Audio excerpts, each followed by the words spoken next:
njye uri kuvuga, njye uri kuvuga muri kureba umubiri, ariko turi kureba umubiri, tukareba ubugingo, tukareba umwuka.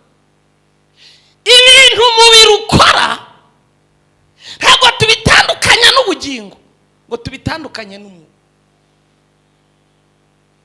kandi ntabwo ibintu ubugingo bukubwiye gukora uvuga ngo muhana ubugingo, ngewe umubiri ntimunkoreho. Ntabwo watandukanya ibi bintu ngo bikunde, ariko niba mwankurikiye biratandukanye, nibyo? Ntabwo niko dusanga Imana imwe mu butatu. Muranyumvishije se nibuza? Nuko dusanga Imana imwe mu butatu. Ntiwatandukanya njyewe aya magambo ndi kuvuga, iby'ubugingo bwambwiye nkabivuga, biramutse ari ibisabye igihugu bikaba ngombwa ko banjyana ku mpana, ntabwo bacomaramo ubugingo ngo babufunge ngo nibarangiza umubiri n'umwuka byitahire. Amavuta kubuhanura ntibikugira umuhanuzi. Baranyumvishije se? Dushobora, ubu nzabibereka, dushobora kubinjiza mu mavuta ya gihanuzi. Muri mwe n'abadahanura mugahanura, n'abatabona mukareba, ariko ni amavuta ya gihanuzi, ariko ntibikugira umuhanuzi. Niyo mpamvu mubona ibintu biri gupfapfana. Uwawe amavuta ya gihanuzi agira ngo ni umuhanuzi. Nshatse kuvuga iki? Muri mwebwe abantu muvuga icyongereza ntibibagira abongereza, abantu muvuga igifaransa ntabwo byatumye muhinduka abafaransa. Ibi rero nibyo umuntu yifata akicomeka mu mavuta ya gihanuzi, yahanura agaca ibintu, bugacya avuga ngo ngiye abandi profete, ariko rerema yari amavuta ya gihanuzi. Sawuli yarahanuye kubera amiriye. Environment turimo ishobora gutuma uhanura. Impano zirandura, niyo mpamvu iyo ziri hamwe abenshi ziducanga. Impano zirandura, ushobora kwicomekana n'abahanuzi mu kanya ugafatwa kuko zirandura, ukaryama ukabona amaherekwa akaza. Iyo hari icyo bita ururimi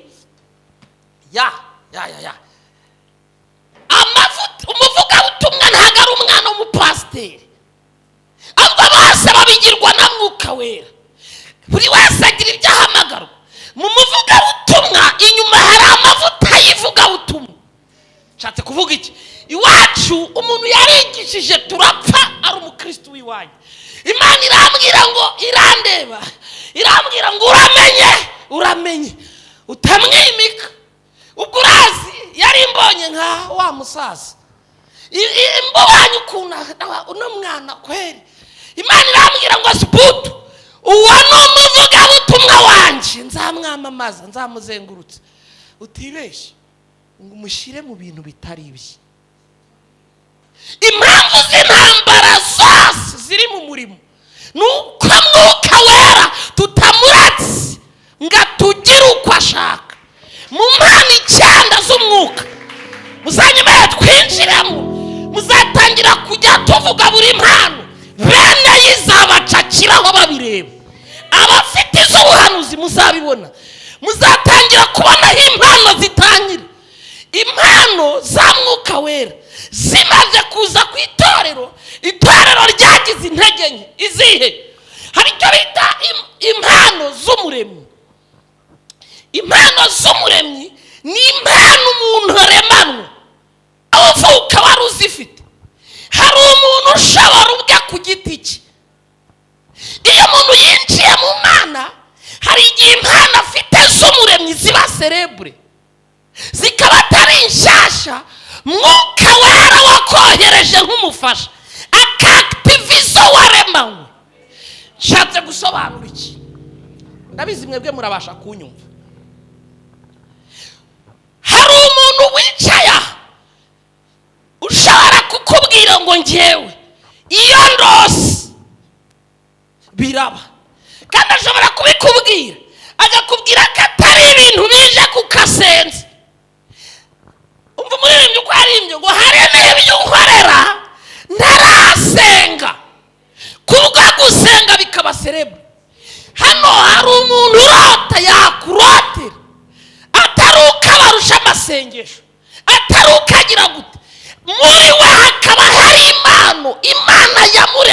z'umuremyi. Impano z'umuremyi nizo mwuka wera yakitiva muri twe. Igihe nabigishije ngo wahoze uri umwuka, uza hari ibintu Imana yakoherejanye. Ibyo yakohereje ufite kwegera Imana birabyakitiva, bigakangura ibintu runaka ijuru ryakohereje. Rya jambo twavugaga ngo ntabwo twaje ku isi turije nka fotokopi, turi ku isi ngo turangize ibintu runaka twoherejwe kumara. Nta kindi mwuka wera agomba gukorera mu buzima bwawe uretse guhagurutsa ibyo bintu. Hari umuntu ushobora kukurambikaho ibiganza, nta mpano yo gusengera abarwayi agira, atari n'umupfumu, ariko ugakira. Murabyemera? Ukavunika, atari umupfumu, atari n'umunyamasengesho, ariko yakurambikaho ibiganza ugakira. Murabyemera? Ntabyo muzi? Ibyo byitwa impano z'umuremyi. Iyo yinjiye mu Mana, hari icyo iyo Mana ikora, hari uko Imana yitunganya, hari uko mwuka wera amufasha kuyoriyanta, hari icyo Imana isigara ikorana nawe. Kansasi inzobe, umupfumu w'ukuri, utari umunyamitwe, utari umutubuzi, ibintu akoresha n'iby'Imana bikora nabi. Umunsi yakijijwe azakomeza ahanure. Iyo ikintu kikubase kiba kigeze mu mutima. Niyo mpamvu etre docteur ashobora kukwicaza akagusobanurira ububi bw'itabi ugahahamuka, utarasohoka we umaze guhahamuka wumva uri gutengura, agahita afata brique cyangwa agahita kurura mu bwonko bwawe ukibaza yambeshaga cyangwa, ariko nawe ubwe arabizi ko ari bibi, ariko yabaye addicted. Byavuye mu mutwe, ibyo yakubwiraga ni ibyo mu mutwe, si ibyaha. Birumvikana ibyo ndi kuvuga ni ibya hano, ntabwo ari ibyaha. Nshatse kubabwira iki?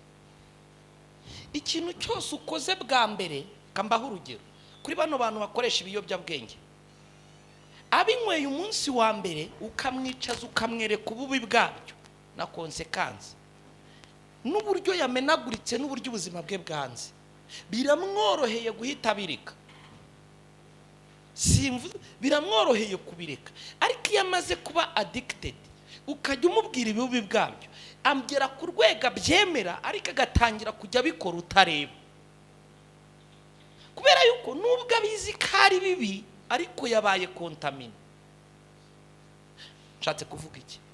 Iyo wikinishije inshuro imwe, kubikinisha mwicaye aha, niba uzi ubwenge uhangane no guhita ubireka. Iyo ubisubiyemo hari icyo bita repetition. Siyansi ivuga iki? Iyo usubiyemo ikintu inshuro 21 gihita kijya muri genes, muri gene.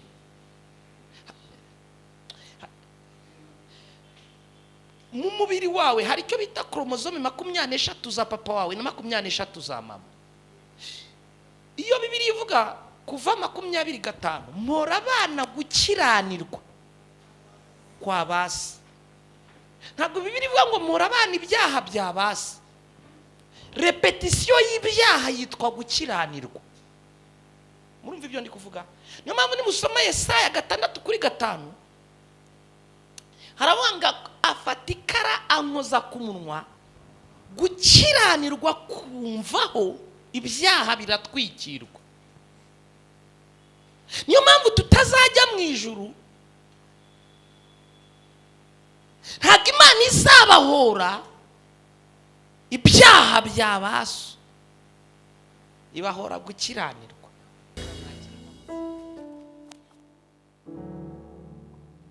Amen. Haleluya. Ndabaramukije mu izina rya Yesu. Imana nibaha umugisha. Bamvuze ariko amazina yanjye bwite nitwa Valentina Mukandayiramije. nk'uko babivuze uriya n'umutware wanjye twazananye, ndishimye kubana namwe, izina ry'Uwiteka rihabwe icyubahiro. Dufite abana 4 twabyaye, dufite n'abandi turera, ariko mu nda twabyaye abakobwa 2 n'abahungu 2. Turashimira umwami w'amahoro. Barambwiye ngo mwakire, reka yigire hano imbere, hanyuma nsenge ari hano. Ntago binkoze isoni kuko ndamwemera nawe arabizi. Reka rero nsenga Imana. Mana, mu izina rya Yesu Kristo, turagushimye kubw'uyu mugoroba kuko utwemereye kugira ngo tunezererwemo turi mu nzu yawe. Dawidi niko yavuze, aravuga ngo kuba mu nzu y'Uwiteka umunsi umwe bindutira kuba hanze imyaka 1000. Aya masaha n'umwanya dufashe kugira ngo tube mu nzu yawe. Nyemerera imitima yacu inezererwa imbere yawe. Turi imbere yawe rero tugiye kumva ijambo ryawe.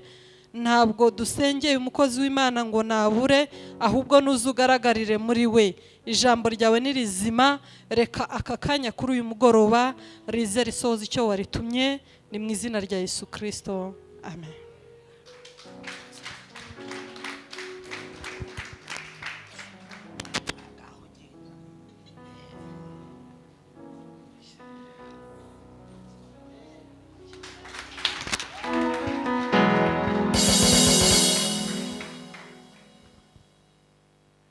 Agaciro kanjye n'uriya muturanyi wo mu mashuka, nta muntu muri mwese ushobora kumfata ku munwa, ariko we yabigiramo uruhare gaceceka, we na Kristo. Sawa, Imana yo mu ijuru ibaho umugisha. Nitwa Kura dusenge Jean Dodier, ku bambonye bwa mbere barimo ngo bazamura ibiganza. Naringize ngo ni wa mushyitsi, tugwaye ikaze nyakujya mu ijuru, bwidusura nawe ntigusike. Amen. Ndanezerewe kandi ndishimye kubw'uyu mwanya Uwiteka duteye iteka ngo tuganire ku byanditswe byera nanone ahangaha. Izina ry'Uwiteka rihabwe icyubahiro. Dusabiye umugisha buri wese mu ruhande rwe, yumve ko tumusabiye umugisha. Wakoze kuboneka muri uno mwanya, umwanya udasanzwe, byanze bikunze tugomba kwakiramo ibidasanzwe. Nongeye gushima Imana nanone kubyo Imana iri gukora muri Patmos. Mwumve yuko turayishimiye, aho igejeje ikora tubaye tuyishimiye. Iyo ikoze ibi ngibi, hari ibindi bintu ishaka kubakorera. Nzi neza yuko isaha igeze ngo muve mu bwiza mwinjira mu bundi. Izina ry'Uwiteka ryamamare. Turayishimiye, dushimiye ubuyobozi bwa Patmos ni general. Muri rusange turabashimiye umurimo w'Imana muri gukora, aho muva mukagera, abo turi kureba ahangaha nabo tutabasha kureba, ariko mwumve yuko tubashimira muri rusange. Izina ry'Uwiteka rihabwe icyubahiro. Bike turangije, byinshi dusigaje, usanga iminota tuba dufite atari myinshi cyane ugereranyije n'akazi kaba katurindiriye. Niyo mpamvu mba ngira ngo twihutire guhita tujya mu ijambo ry'Imana. Ikindi nshimiye na madamu muri rusange. Uriya mugore ni umuntu udasanzwe, muvuga umufasha, nanjye niwe Imana yampaye, akongeraho Umwuka Wera. Habanjeho Umwuka Wera aza kumushyigikira kugira ngo ndangize kano kazi. Imana imuhe umugisha mu izina rya Yesu. Icya kabiri, bimwe mu bintu nkunda uko avuga. Iyo ari kuvuga binyorohera gusinzira. Yanampaye itegeko, iyo ari kuvuga ndavuga ngo yego, kuko iyo ari kuvuga nibwo nsinzira vuba. Yikanga ari kumvugisha kumva nagiye kare. Imana yo mu ijuru imuhe umugisha, yagura imbagozi. Yarakoze. Sawa, murakoze. Ndasa nkaho ngiye kuvanamo ikoti atari zanjye. Ntago mwampaye amatara angana gutya ngo mumane ikoti. Kare. Ntabwo arabaje ugasanga adahagaze. Ntabwo aba ari ikibazo cyanjye. Sawa.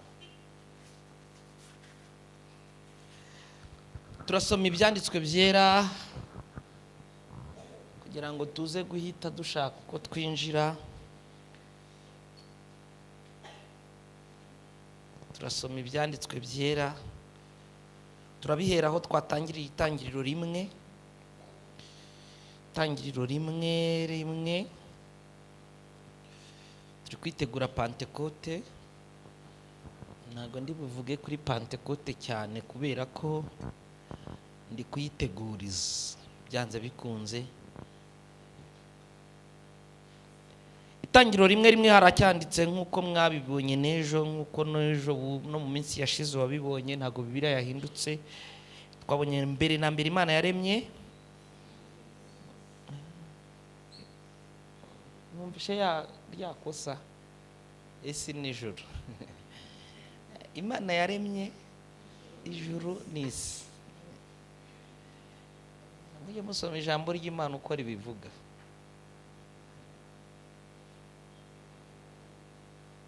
Ntabwo Kristo yaje gukuraho amategeko, ahubwo yaje kuyakomeza. Niko mwasanze handitse se? Niko mwasanze handitse?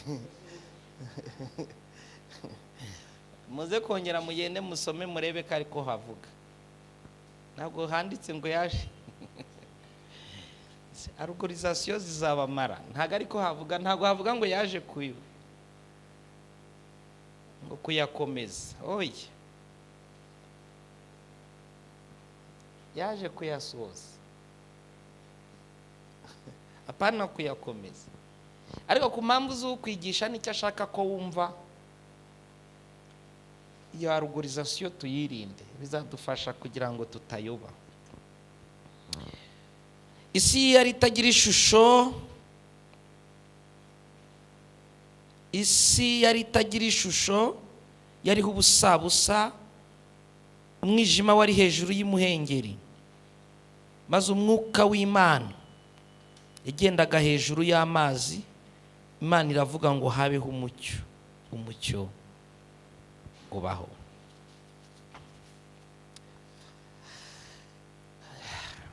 Katwongere handi magambo dusoreze rimwe kugira ngo ninza kubivuga tugere muri ubutumwa bwiza uko bwanditswe na Yohana 16.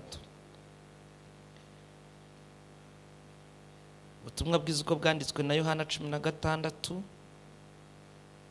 Niduhera ku murongo w'8 turatinda, kandi mafite iminota ibarirwa ku mashyi. Atuhere kuri 12 wenda.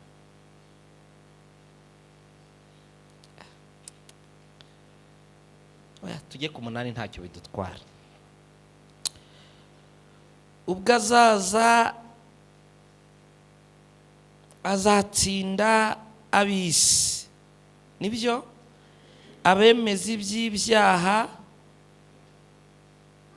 n'ibyo gukiranuka n'ibya amateka. Ako wa muturanyi nakomeza asome, naze gukomeza wasoma hari turaba twumva. Heraho naringejeje.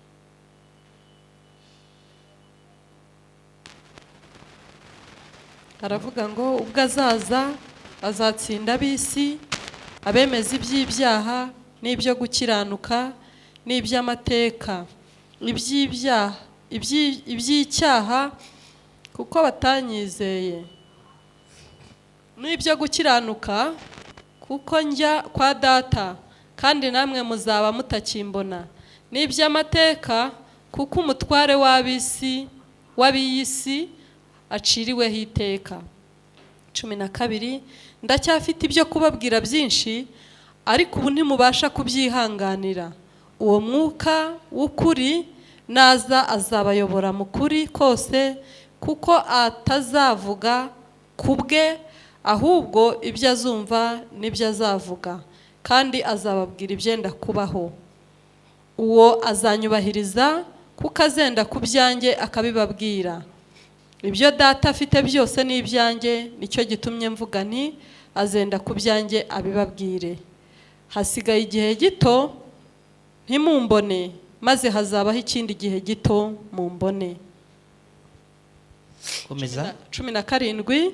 Bamwe mu bigishwa be barabazanya bati, ibyo atubwiye ni ibiki ngo hasigaye igihe gito ntimumbone, maze hazabaho igihe gito mumbone, kandi ngo kuko njya kuri data?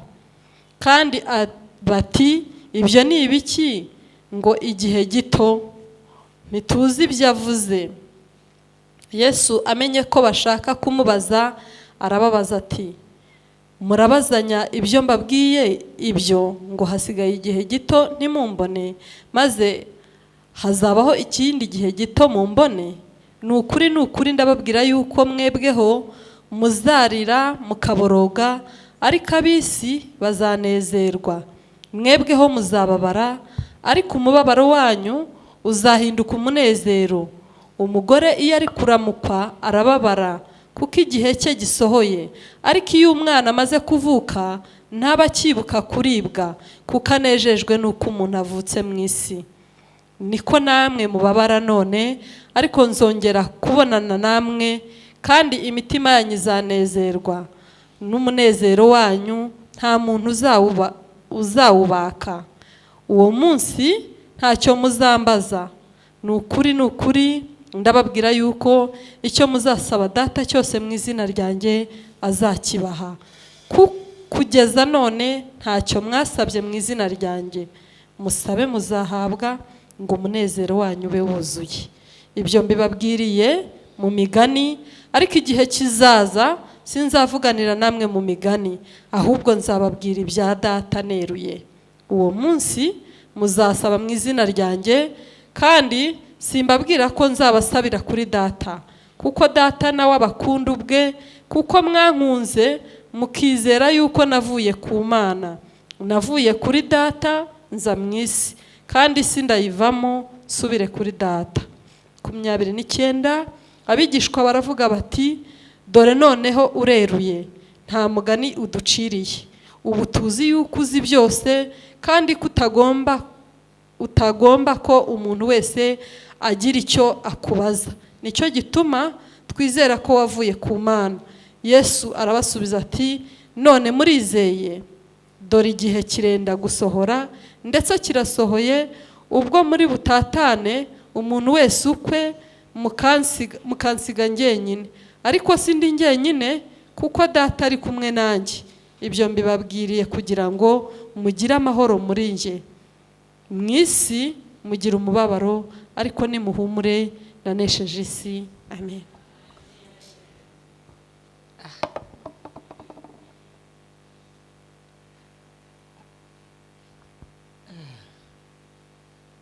Aya magambo ari buze kugorana kuza kuyumva nidutangira ntutwumve.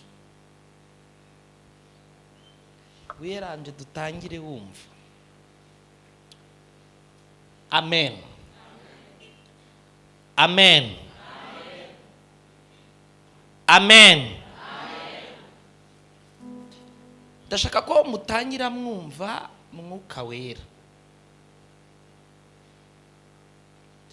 Kuva Imana yarema, iyo turi kuvuga Imana tuba tuvuga ubutatu bwera.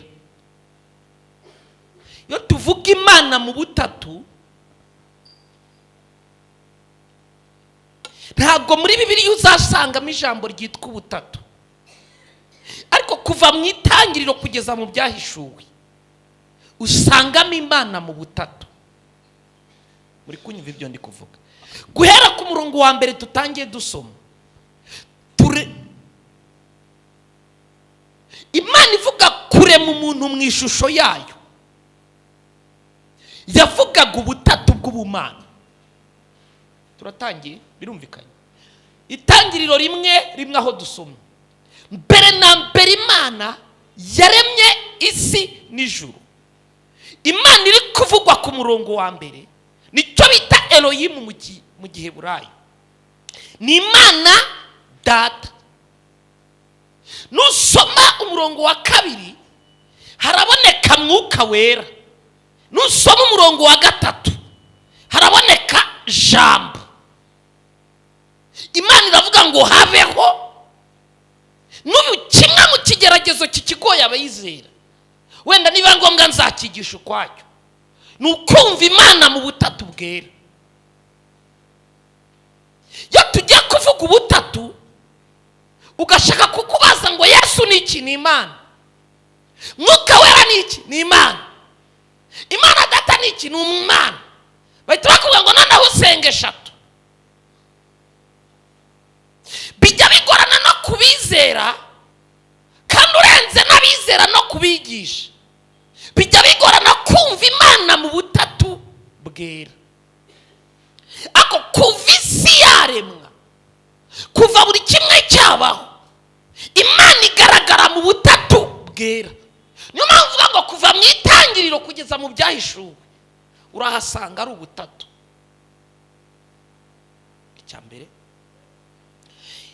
mbere na mbere Imana yaremye ijuru n'isi, nababwiye ngo aho havugwaga Imana data.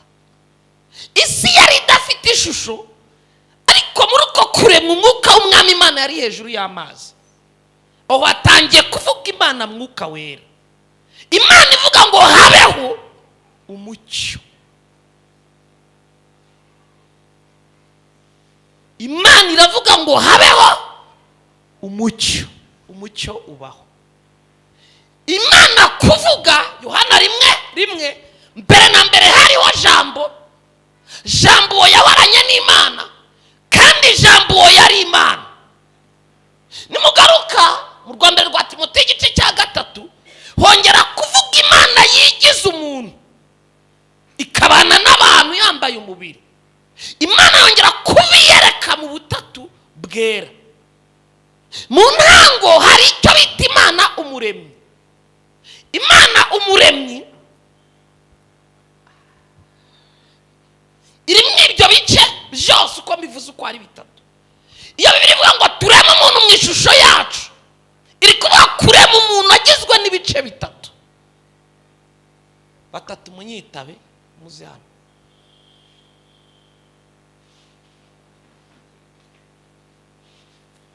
Ngwino niyo waba utari umuntu nta kibazo. None se yanga bamubona bose ni abantu. Batatu barahagije.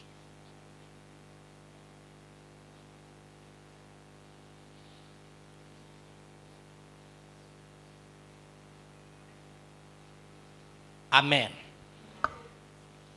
Imana ivuga ngo tureme umuntu mu ishusho yacu. Biri kumvikana? Yari iri kuvuga ngo tureme umuntu mu buryo afite ubutatu. Ahifite abibwira. Imana iri kubwira abandi tureme umuntu twebwe, ariko uwo muntu nazi aze mu ishusho y'uko turemetse. Tureme umuntu mu buryo bw'ubutatu. Biri kumvikana icyo ndi kuvuga? Niyo mpamvu abasiyansi, Bibiliya byose bigaragaza ubutatu bugize umuntu.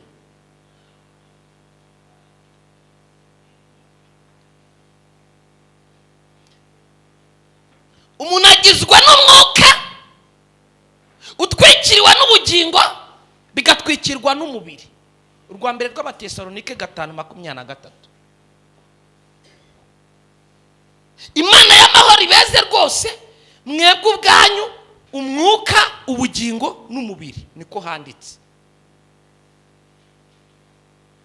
Imana ivuga ngo tureme umuntu mu ishusho yacu, iri kubwira Imana mu butatu bwera. Niho bari kwanzura kurema umuntu, ariko nawe aze mu butatu. Biri kumvikana icyo ndi kuvuga?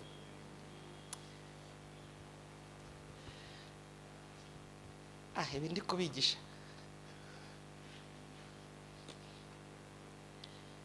Nimutinda kunkurikira ndi mu kuzasaza utabimenye. Okay. Imana mu bumana bwayo ni hano.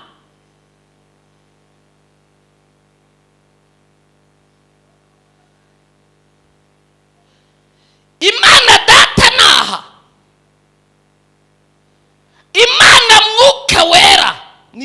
cyitwa ubugingo, ubwo ntangiye mu kigendanye n'icyo bita valeri strategique.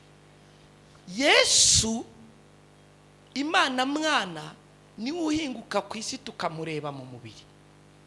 Imana data, Imana mwuka wera ntabwo byigeze bihinguka ahagaragara. Mutangiye kunyumva? Yesu niwe uhinguka ku isi,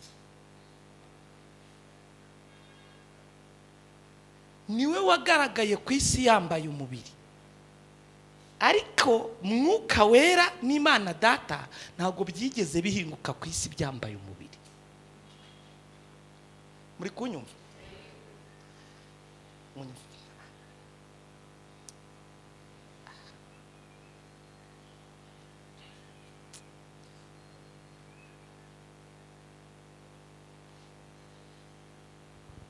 Nta muntu muri mwese wicaye aha watwereka ame, shadow, soul. Ntawe. Nta n'umuntu muri mwebwe watwereka mwuka, ariko yakwereka uyu.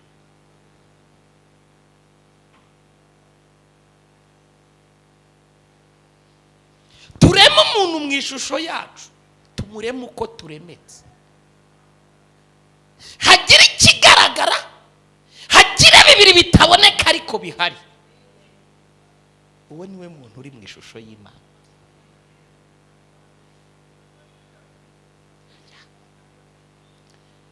Mwuka wera, intervention yawe irakenewe.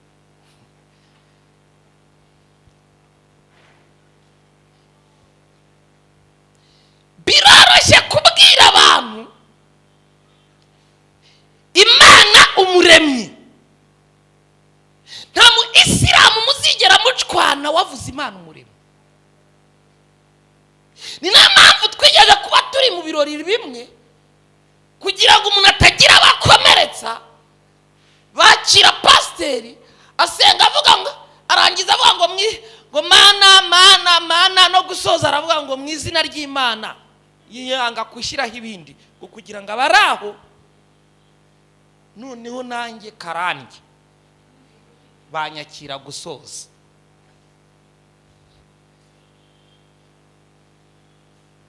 Ubwo nanjye nariyishyuye, siko nishyuye, tubyihorere. Sawa. Mu butatu bwera iyo umaze kubwumva uraroha, biraroha kumva umumaro wa mwuka wera. Ejo nababwiye ngo ikintu gitandukanyije n'isoko kigira gute? Gipfa buhoro buhoro. Iyi guverinoma niyirema umuntu aba aremye mu butatu. Kankoresha iyi mvugo kugira ngo bize kumvika. Kuba bizi, iyo ugiye mu ishuri ukajya kwiga, ukajya ahantu runaka, ntabwo ibyo bintu bibyibushye umubiri, bikuza ubugingo. Muranyumvishije? Hari ibiryo by'umubiri, hari ibiryo by'ubugingo, hari ibiryo by'umwuka. Mu bice bitatu bigize umuntu. Ibiryo by'umubiri buri wese wicaye harabizi. Ibiryo by'ubugingo hari n'amagambo menshi mubasha kwakira. Aya magambo mwakakira ushobora kumara igihe kirekire ubwiriza cyangwa wumva ijambo ry'Imana utarigera ugaburira umwuka ariko ugaburira ubugingo. Uwo muntu ahinduka umunyadini mwiza kubera ko yagaburiye ubugingo bwe. Afite uko yitwara, afite uko agenda, ubugingo bwe bwaratunganyijwe binyuze kuki? Munyumve gato. Hari icyo bita conscious mind na subconscious mind. Kanshaka ko mwumva iki kintu.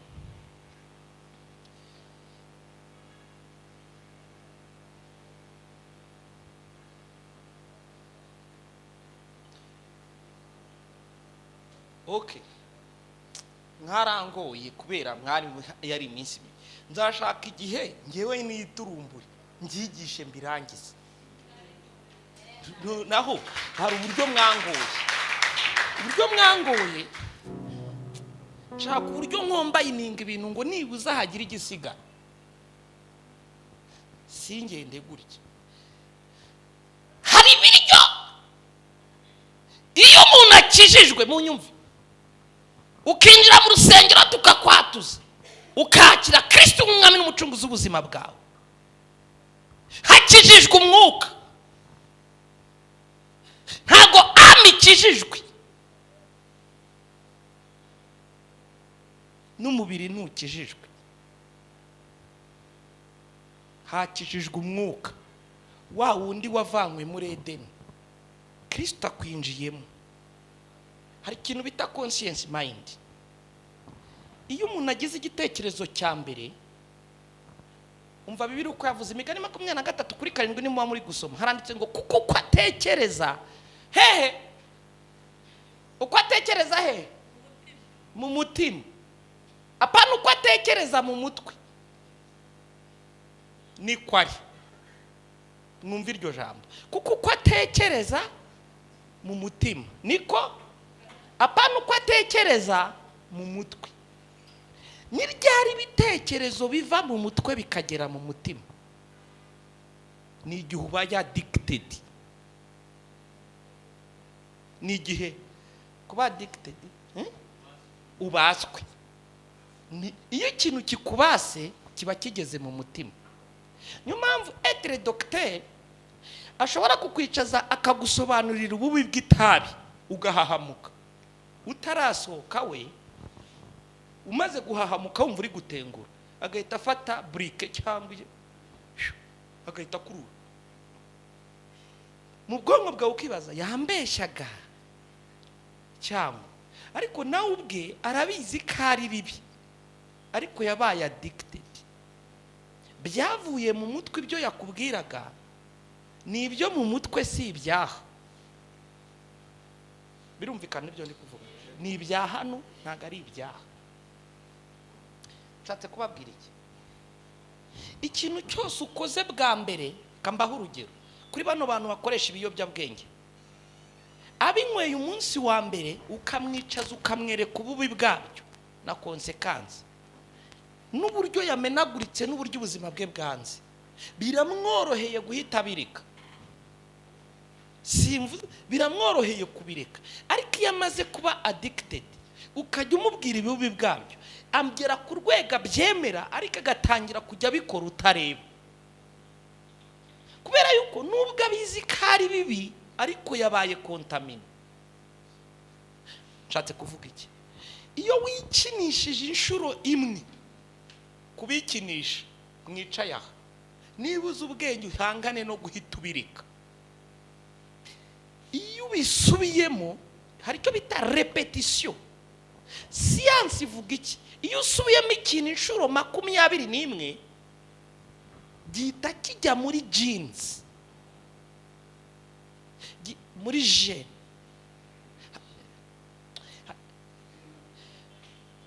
Mu mubiri wawe hari icyo bita chromosome 23 za papa wawe na 23 za mama. Iyo Bibiliya ivuga kuva 25 mpora abana gukiranirwa kwa basi, ntabwo Bibiliya ivuga ngo mpora abana ibyaha bya basi.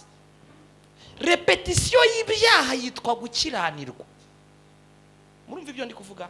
Niyo mpamvu nimusoma Yesaya 6:5 harawanga afatikara ankoza ku munwa, gukiranirwa kumvaho, ibyaha biratwikirwa. Niyo mpamvu tutazajya mu ijuru, ntabwo Imana izabahora ibyaha byabaso, ibahora gukiranirwa. Okay, ibyo tubirenza amaso.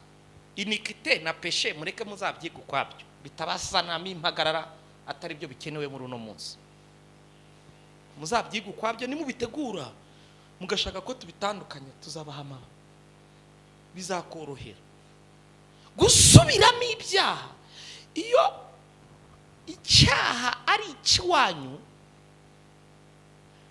iyo ufashe telefone ikaba irimo data ugakoramo harimo data, ihita iba activated. Ariko iyo ukozemo nta zirimo zashize, gukoramo ntacyo bivuze. Muri kumva ibyo ndi kubabwira? Gukora icyaha kiwanyu kiba activated mu mubiri wawe. Murumvisha icyo mvuze? Okay, reka ntangure urugero nibwo muri bubyumve. Ngewe papa umbyara, kugira bambyare bahawe umwaka, papa na mama ntawe unyweye inzoga. Noneho bageze ku mezi ya 9 baratwita. Ariko si uko nari first born, ahubwo nuko papa na mama nubwo umwe yari afite n'amateka maremare. Papa umugore we bari baramutwaye, singe wahera ngo yari yarashatse umugore mwiza, baramutwara. Bamaze kumutwara, uwamutwaye yari shefu we, amwohereza nyine iburasirazuba. Agarutse asanga umugore we nyine baramutwaye. Noneho bamaze kumutwara umugore we, yaje gushaka mama. Mama nawe yari afite umugabo yarapfuye.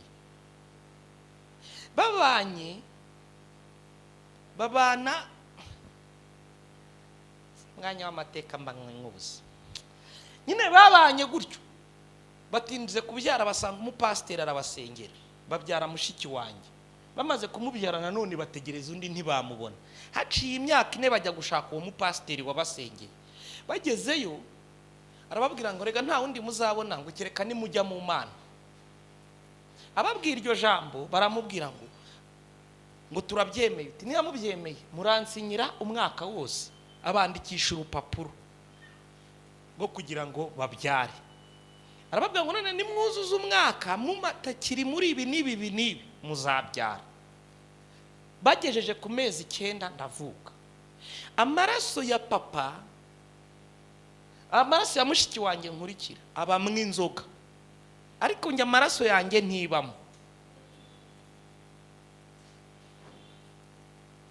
Munyumva iki ngiye kuvuga?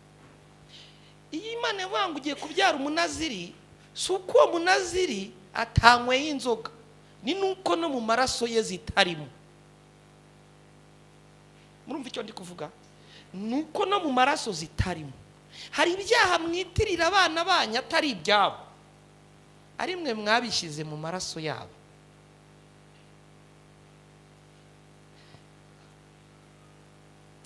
Ntacyo, reka tubyihorere, ibyo muzabyiga ukwabyo. Bitandeviya mugatasije. Icyo nari nshatse kubabwira, iyo wajyaga kubyara umwana, anyway, mama umbyara urumva yari afite umugabo arapfa, kandi uwo mugabo yari yaramushatse. Ibyo tubyihorere. Amaraso yo kwa papa no kwa mama habamwe abagore benshi n'abagabo benshi. Icyo nge nkwiye kwirinda, ngewe ubu mwese niyo mwanywa mugasinda mukabarwa bitoki, nge sindi mu maraso yanjye nta nzoga yankurura, kuko mu maraso yanjye nge nta nzoga zirimo. N'ikimenyimenyi mu ijuru muzamuhari, nimubona bampembye ngo kuko ntanyweye inzoga, nge icyo sinzagihemberwa kuko sinaziretse. Ntabwo bimwe bavuga ngo ibyarinda mu byanjye ngo nabitekereje nk'igihombo, ngo nk'ubutunzi butagira akagero, ngewe ntazo nanyweye, no mu maraso ntizirimo, niyo mpamvu zitankurura. Wowe rero uzi yuko wazinyweye. Nigeze ngira umushumba umwe yajya anyura ku cyapa akazibuka, akibuka ngo ariko byeri yararyohaga, mu maraso ye zirimo, aranabona icyapa akumva biri gukira inyota. Ariko ngewe mwanywa mutanywa ntizinkurura. Icyankurura rero nicyo kiri mu maraso yanjye. Ntunguriya mugore umwe, ariko mu maraso yanjye harimo polygamy. Muranyumvishije icyo mvuze? Nibeshe nka active rero, nkakora muri data zirimo, ngize ngo pya naba nactive abagore batubutse. sinzi icyo mvuze niba muri kunyumva. Sawa, reka nikomereze. Mu butatu bwera hari ibiryo by'umubiri, hari ibiryo by'ubugingo, hari ibiryo by'umwuka. Muzahitamo rimwe, nzaza ibi mbyihorere mbwirize ibi n'ibi ntacyo. Niki nari nshatse gusobanura? Imana iravuga ngo tureme umuntu mu ishusho yacu. Direction, icyerekezo cy'ubuzima bw'umuntu bugengwa n'ubugingo. Iyo umuntu akijijwe ntabwo ubugingo buhita bubaso. Ijambo ry'Imana rirakubwira ko ubugingo bwezwa n'amasengesho n'ijambo. Ushobora gukizwa ukakira Kristo umwami n'umucunguzi w'ubuzima bwawe. Iyo udakunze kuba mu materaniro biba impfabusa.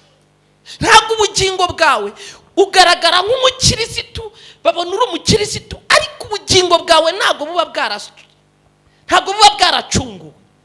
Kuko bazamenya ukuri, ukuri kugende kubabatura.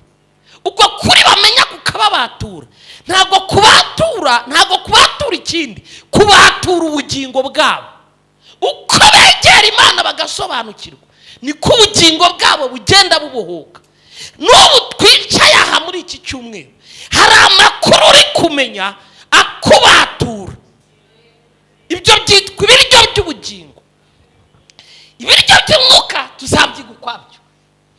Imana ivuga kurema umuntu mu ishusho yacu, mwabyumvishe, ni ibi bice bitatu bigize iki? Umuntu. Imana ivuga ngo habeho, yasohoraga jambo abe Korani, kubadukurikiye reka nako nkavuga, abe Korani, aba Bibiliya, byose byita Yesu kari ijambo ry'Imana. Kanihute nshaka uko mubyumva. Surati ya 3 aya ya 37, surati ya 3 kubaciye muri Islam hano barimo ni surati Mariam. Surati Mariam sinjya kuvuga hejuru ya Mariam, ariko mwumvishe uko avuga. Bavuga ko kuwo mwihorere. Aya 37 havuga hejuru y'uwo bita Yahaya, ko yari umutegura w'ijambo rizava ku Mana ari we Isa. Ahubwo niba unankurikiye cyangwa warahoze ujye kureba niba ariko havuga. Yahaya cyangwa Yohana rizava ku Mana. Nukuvuga ngo Korani yemera ko Yesu ari ijambo rigomba kuva ku Mana. Aba Bibiliya Yohana rimwe mbere na mbere hariho jambo. Abe Korani, abe Bible byose byemera ko ari ijambo. Aha, noneho njyewe uri kuvuga munyumve gato.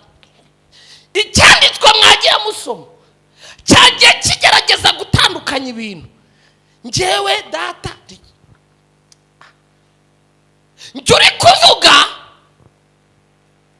uri kuvuga muri kureba umubiri, ariko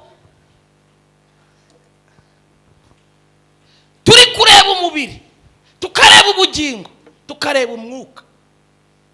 Ibintu umubiri ukora ntabwo tubitandukanya n'ubugingo ngo tubitandukanye n'umwuka. Kandi ntabwo ibintu ubugingo bukubwiye gukora uvuga ngo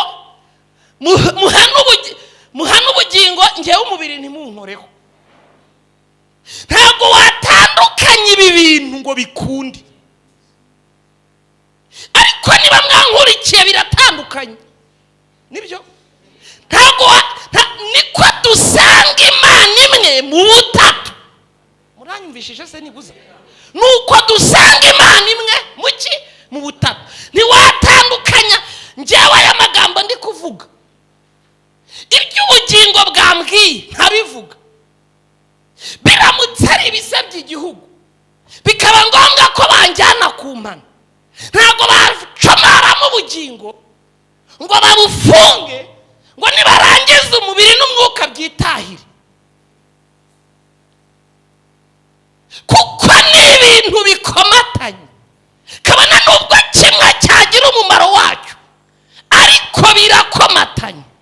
Niyo mpamvu ni muri kureba muri triangle ya mpande eshatu ndinganire, wacomekera muri mwuka wera uhinguka mu mana, wacomekera mwa Yesu uhinguka mu mana, ucomekeye mwa data bihinguka mu mana.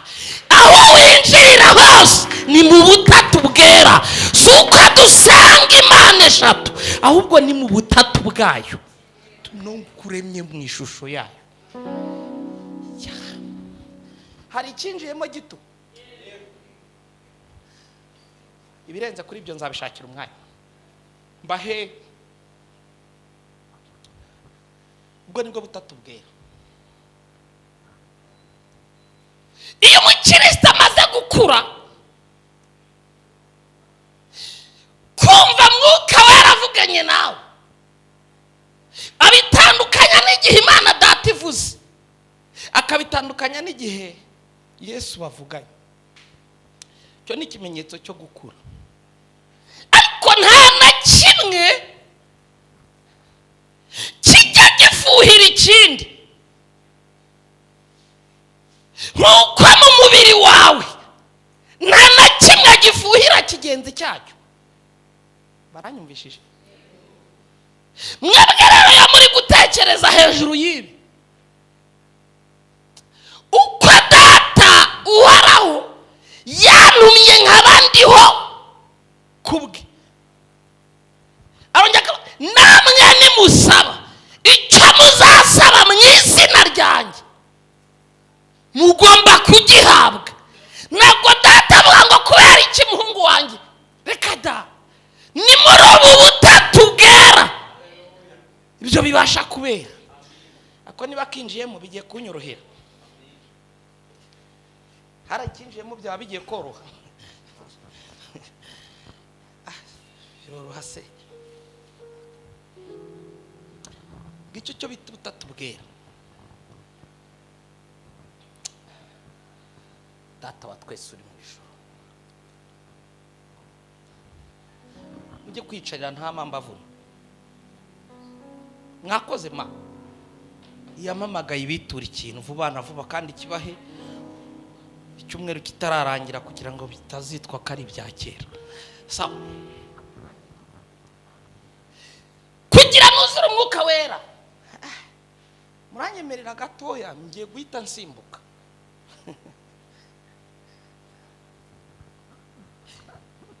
Ncewe nasengeye abagabo batatu. Uwa mbere nasengeye umugabo bitaga Kazimiri, mu minsi yashize yarapfuye, mwaramwumvishe. Kazimiri Imana yaramukoresheje mpari, ntabwo mbyo nongereye. N'uwo bita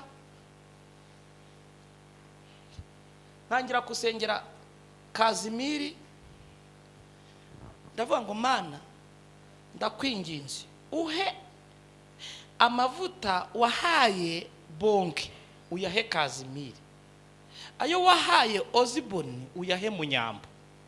Abo bantu batatu babiri natangiye mbasengera bitewe n'umushumba nabajije, nari ngiye ari incitse. Ndamubaza se kugira Imana imukoreshe ikoresha umuntu bisaba iki? Arangije ambwira ko bifite bene byo. Ngenzuye nsanga abo bantu babiri Imana ikwiye kubazamura mu gihugu cy'u Rwanda bitewe n'ibyo nari mbonye yabakoresheje. Mbese ibintu dushaka tukajya tujya kubibavomaho.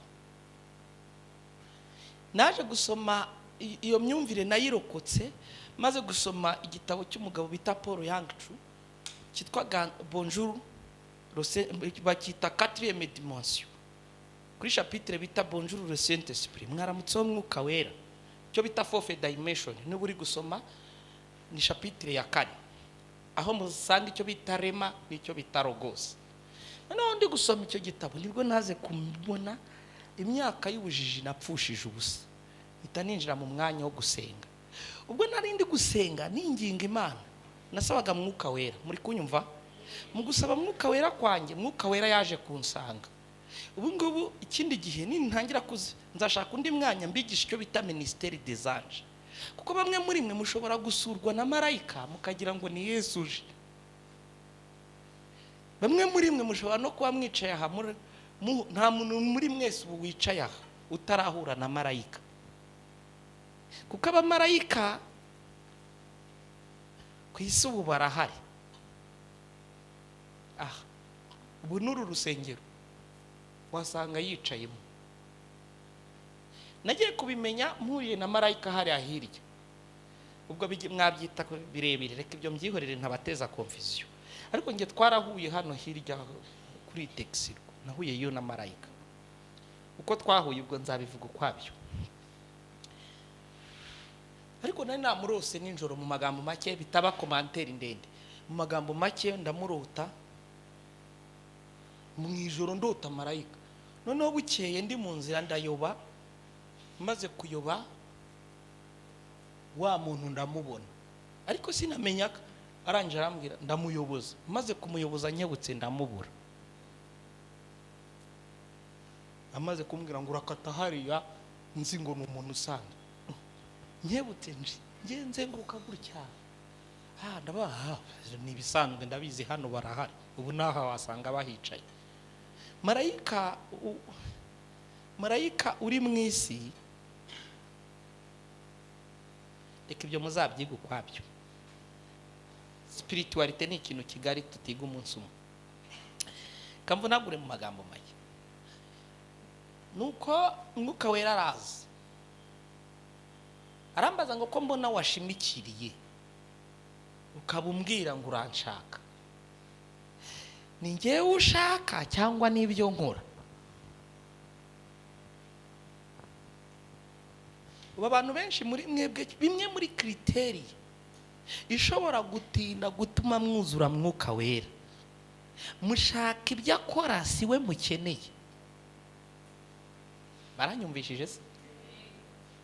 Kubera impamvu ubwonko bwacu bwangiritse, iyo turi gushyira amapankarite hariya twerekana abafite imbago bateruye, bakerekana ngo ibintu yakoze. Abantu bagera ku gipimo bakunda mwuka wera kuko bashaka impano atari we bakeneye. Ibyo bigora mwuka wera kubana nawe, kuko arabizi ko utamukunda ukunda ibyo afite. Aranyumvishije se? Arabizi ko ikikuraje ishinga ni ibyo afite. Hari icyo bita impano z'umwuka. Nacyo nimubyemera nabwo nta wasi bazabipange bashyireho inyigisho zitwa kwigisha impano z'umwuka, urebe ko zitagaragara. Manifestation ubu dufite impano zitandukanye. Mwuka wera agomba kuzirekura ngo zikora akazi. Iyo umaze kumva mwuka wera ko umukeneye, ukagera ku rwego ko ukeneye mwuka wera, utamukeneye nka ambulance, ukeneye kubana nawe mu gihe cy'amahoro no mu gihe cy'amage, aho byuka ukavuga ngo mwuka wera mwaramutse, hari nk'umufasha kuba mbyutse. Ntabwo ari reveil ya telefone, kuba ngenze siki. Iyo ugeze ku rwego wumva ukunze mwuka wera atari ugukunda ibyo atanga, mwuka wera arakuzaho. Iki nimutinda kukimenya uzamara igihe kirekire usaba mwuka wera, ariko wowe najya ajya kuza agasanga umufite nka turuzi yo kwinjiza ibirayi, nk'agakoresho ko kugira ngo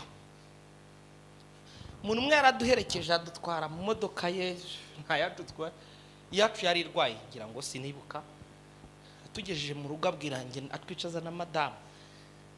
Nari mvuye mu giterane, Imana yakoze ibintu byinshi bikomeye. Arebye ahantu anyuye ntashye, ariko ibintu Imana yaguhaye ubibanye imbwa kweri, kubera ko ibyo yarabonye warabishaka ngabigire iturufu. Mwuka wera mukeneye mwimushaka gusa ngo mukemure ibyanyu. impano z'umwuka wera zazibaha. Nzanasobanura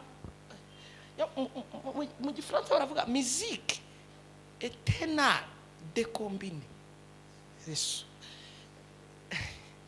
Nzabasobanurira buri wese yumve na participation yo mu mpano. Kandi ushobora gukunda impano yo ntigukunde. Niyo mpamvu ari cy'ingenzi ko nzongera nkashaka ikindi gihe nidurumbukiza nyuma yaho tukavuga kuri mwuka n'impano z'umwuka wera. Hari icyo bita impano y'Imana, umurimo.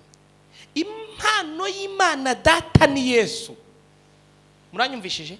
Impano y'Imana data ni iki? Ni Yesu. Kuko Imana yakunze abari mu isi byatumye itanga umwana wayo. Impano y'Imana data ni Yesu. Impano ya Yesu, impano za Yesu ni eshanu, ni ministeri eshanu. Igira bamwe kuba intumwa, igira abandi kuba abahanuzi, igira abandi kuba abigisha, igira abandi kuba bungeri, igira abandi kuba bavuga butumwa. Kambasasira inzobe rero nta bugegera. Ibi bintu nitwemera kuzabikoresha uko Bibiliya ibivuga bizababohora. Kuko ntago umuvuga butumwa akura ngo nakura bamuhigire pasiteri, ngo nahita akura hinduke. Imana kugira mwuka wera kugira icyo ashaka, icyakoza. Bibiliya iravuga ngo mumfatire Pawulo na Barinaba ndabataransifeye. Hari amavuta y'intumwa, hari amavuta ya gihanuzi. Komandi bubivuge iminota ibishizeyo. Amavuta kubuhanura ntibikugira umuhanuzi. Baranyumvishije se? Dushobora ubu nzabibereka, dushobora kubinjiza mu mavuta ya gihanuzi. Muri mwe n'abadahanura mugahanura, n'abatabona mukareba. Ariko ni amavuta ya gihanuzi, ariko ntibikugira umuhanuzi. Niyo mpamvu mubona ibintu biri gupfapfana. Uwawe amavuta ya gihanuzi agira ngo ni umuhanuzi. Nshatse kuvuga iki? Muri mwebwe abantu muvuga icyongereza nibibagira abongereza, abantu muvuga igifaransa ntabwo byatumye muhinduka abafaransa. Ibi rero nibyo umuntu yifata akicomeka mu mavuta ya gihanuzi, yahanura agaca ibintu bugacya avuga ngo ngiye abandi profete. Ariko rerema yari amavuta ya gihanuzi. Sawuli yarahanuye kubera miriye. Environment urimo ishobora gutuma uhanura. Impano zirandura, niyo mpamvu iyo ziri hamwe abenshi ziducanga. Impano zirandura, ushobora kwicomekana n'abahanuzi mu kanya ugafatwa kuko zirandura, ukaryama ukabana amaherekwa akaza. Iyo hari icyo bita ururimi amavuta, umuvugabutumwa ntabwo ari umwana w'umupasiteri, ahubwo bose babigirwa na mwuka wera. Buri wese agira ibyo ahamagarwa. Mu muvugabutumwa inyuma hari amavuta y'ivugabutumwa. Nshatse kuvuga iki?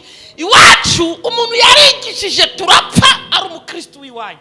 Imana irambwira ngo irandeba, irambwira ngo uramenye utamwimika. Ubwo urazi yari imbonye nka wa musaza, imbonye ukuntu uno mwana kweri. Imana irambwira ngo siputu, uwo ni umuvugabutumwa wanjye, nzamwamamaza, nzamuzengurutse. Utibeshye ngo umushyire mu bintu bitari ibye. Impamvu z'intambara zose ziri mu murimo nuko mwuka wera tutamuratse ngo atugire uko ashaka. Mu mpano icyenda z'umwuka muzanyemera twinjiramo, muzatangira kujya tuvuga buri mpano. Bene yizabacakiraho babireba.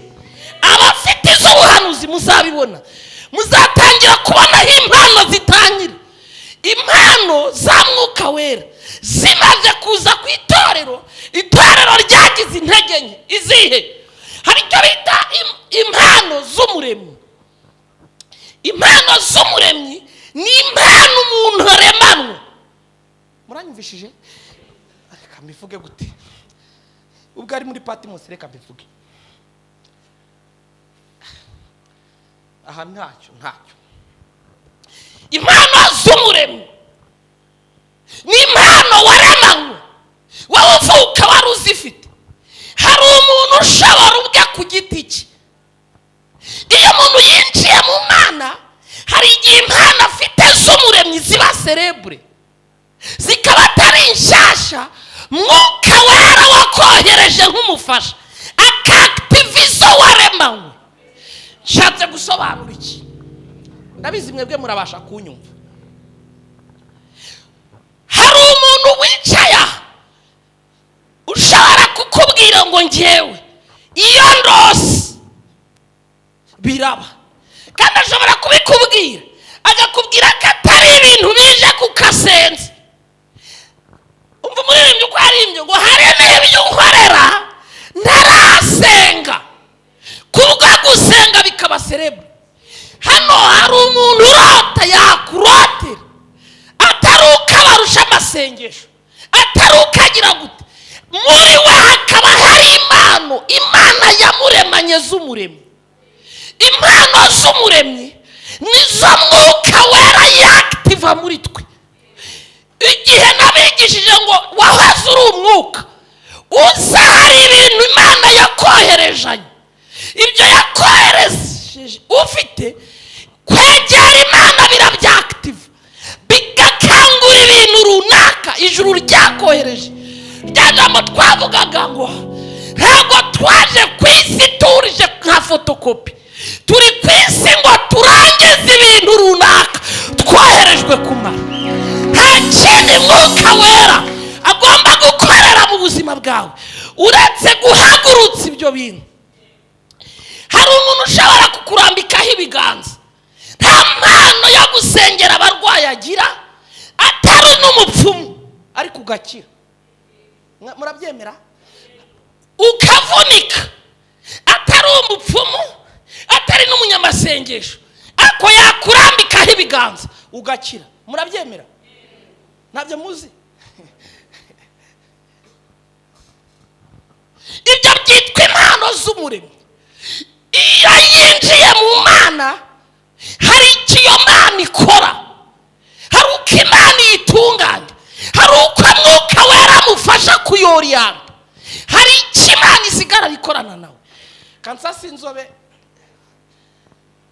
ahari murabyumva umupfumu w'ukuri utari umunyamitwe utari umutubuzi ibintu akoresha n'iby'imana bikora nabi baranyumvishije umupfumu w'ukuri umunsi yakijijwe azakomeza ahanure baranyumvishije se muzi impamvu ntabwo imana yigeze irema satani imana yaremye rusofero yiswe satani kubera gufata iby'imana bigakora nabi n'umukozi w'imana ufashe iby'imana akabikoresha nabi ni umukozi wa shitani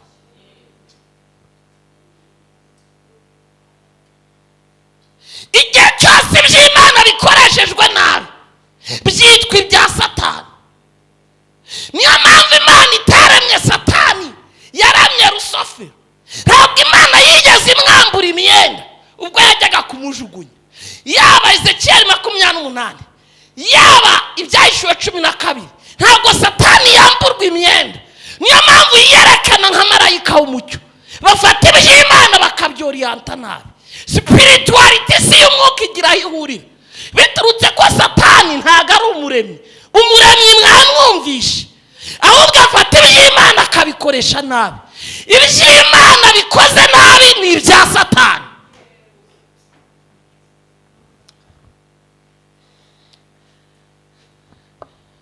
kanshaka aho nsengera mwuka weru Yesu arasobanura Yesu igihe yabatizwaga iminota iriruka. Yesu igihe yabatizwaga murabyibuka, akibatizwa inuma irururuka, habatizwa umwana inuma irururuka, mwuka wera aramanuka mu ishusho y'iki inuma. Nababwiye iki kintu ninjoro, mwuka wera ashobora kwiyerekana nk'inuma, ariko mwuka wera si inuma. Mwuka wera ashobora kwiyerekana mu muriro, ariko kuvuga umuriro wa panta ntabwo umwuka wera ari umuriro. Umwuka wera ashobora kwigaragaza nk'umuyaga, ariko mwuka wera si umuyaga. Ntabwo Imana ishaka ko tuyimenyera, dukunda mwuka wera, dukoresha icyo dushaka. Umwuka wera numara kumwumva no kumukunda, uratangira urukundo rwa mwuka wera.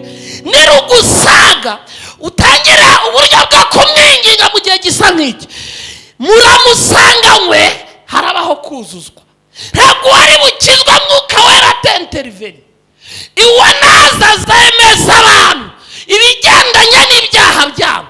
Umunsi wemera kuri umunyabyaha, ukivanisha mu gitabo cyo kurimbuka ukajya mu gitabo cy'ubugingo, mwuka wera abanziriza kwihana, kuko kugira wihane ni mwuka wera. Mukunda mwuka wera nk'Imana, mwakumukundira ibyo yakoze, mumukundira uwo ari we, mumukundira icyo abamarira. Nitwinjira mu mwuka wo gusenga uvuga ngo yo mwuka wera, ntabwo Yesu ari hano, yabyivugiye. Dore ndagiye, akebuka abigishwa be ababuza kutagira icyo bakora batarabona umusimbura. Yohana we byari byamurenze, anababwira ngo ndabizi nonaha muragira agahinda, tari kuko umugore ababara akababara agiye kubyara, ariko akagira ikintu yakira kikamwibagiza ka gahinda. Niko mwuka wera azamera. Ndi hano simbera hose icyarimwe, ariko mwuka wera we azabana nawe, abana nanjye, abana n'abariya. Uzamwambaza ngo uwo ntabwo azajya kure ya Yesu, ngo azajya afata ku bya data, uwo ngo abibazanire. Uwo azababwira n'ibyo data atababwiye, kuko ijambo ry'Imana, bwira umuntu mwicaranye ngo riruta Bibiliya.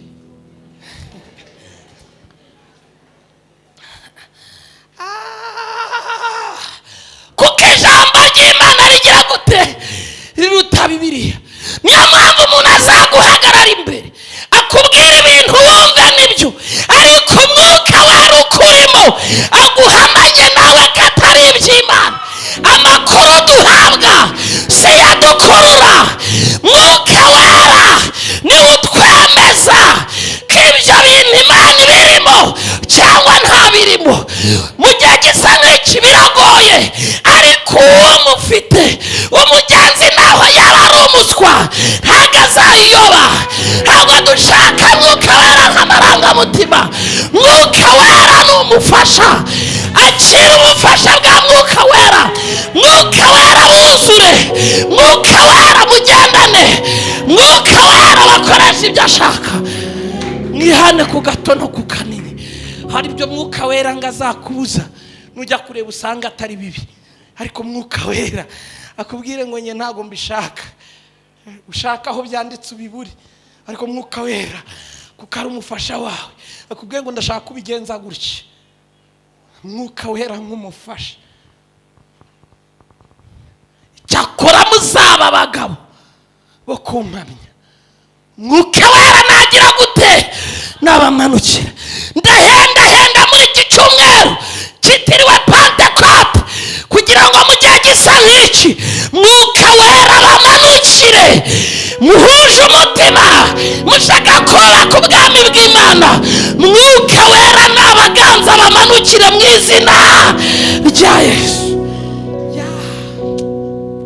Ibyo navuze nzabivuga ubutaha. Muzamure ibiganza.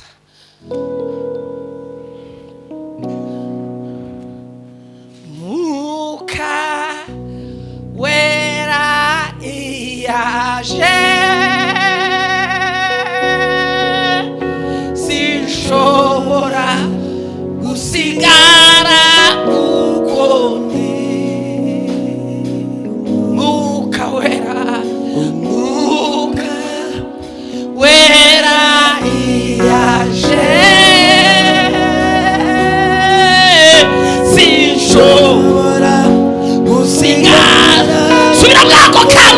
birahinduka murabibona. Mwuka wera, mwuka wera, mwuka wera yaje, sinshobora gusigara uko. Karibu mwuka wera, karibu mwuka wera, mwuka wera, mwuka wera yaje, sinshobora gusigara uko. Mwaka kamu mwuka wera, ahageze ntabwo byakunda gutahiraho, ntabwo byakunda ko imiryango ihari ikinze, ntabwo byakunda ko bihana bakundi, ntabwo byashobora peta. Ayi mwuka wera, mwuka wera yaje, sinshobora gusigara uko ndi. Mwuka wera, mwuka wera yaje, sinshobora gusigara uko ndi. Bwira mwuka wera, bwira mwuka wera, bwira mwuka wera, bwira mwuka wera, umubwira ngo njye ni wowe nkeneye. Erega ntabwo nahama uko, ntabwo byahama bisa gutya, ntabwo byahama bigenda gutya, ntabwo waba uhari ngo bibe uko. Mwuka wera ni Imana ubwayo, mwuka wera ni Imana, mwuka wera ni igisubizo, mwuka wera yakugeraho, mwuka wera yagusura, mwuka wera yahagarana nawe. Labetotakia Zabekamenia Labevekwa. Mwuka wera uhageze tuzinuka ibyaha, mwuka wera uhageze hari imico tureka, mwuka wera hari ibintu watuzinura, mwuka wera wakingura nonaha hari ibyo wakora hano hawe. Labetotakia. Ndagushimye Yesu, mwuka wera w'Imana, gushimiye kuri kugendagenda hano hantu, gushimiye kuri kugendagenda hano hantu. Ngaho nyemera abagabo bakumve, nyemerera abagabo bakumve, nyemerera abasore bacu bakumve, nyemerera abakobwa bacu bakumve, nyemerera bakumve, nyemerera bakumve ugendagenda, nyemerera bakumve. Ntabwo dushaka gufeta igihe tumazuje, ntabwo ari aniveriseri. Ni ubuzima bwacu n'imibereho yacu, tugomba kugutunga, ugomba kugendana natwe, ugomba kwigaragaza. Seruka hano hantu.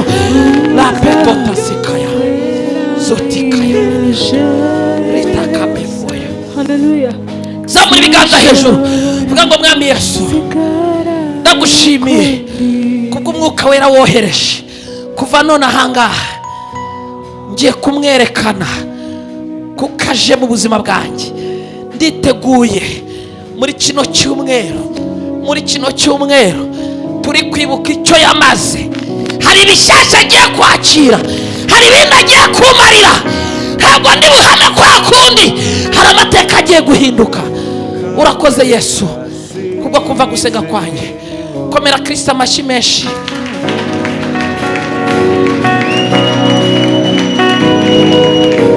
Nibara ya Kristo nituyongere, ayo mashaba y'Imana tuyongere.